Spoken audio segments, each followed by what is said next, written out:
এখানে আমার এতটুকুই আয়ু ছিল, আয়ু শেষ, অন্য জায়গায় জন্মগ্রহণ করা যখন চলে যাচ্ছে, যখন চলে যাচ্ছে বলছে না না পুত্র যেও না, তখন পুত্র তখন এই মায়া কামনা করে না কেন সবকিছু মালিক হচ্ছে ভগবান।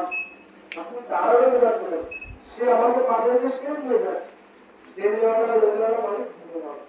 যে যেমন কর্ম করবে সেরকম ফল পাবে, যার যতদিন কর্মায়ু আছে ততদিনই জগতে থাকবে, বেশি থাকতে পারবে। আমরা হয়তো বলি কেন চলে গেল, দোষ দিই ভগবানকে, দোষী ভগবান নয়, ঠিক আমরাই দোষী, তাই না?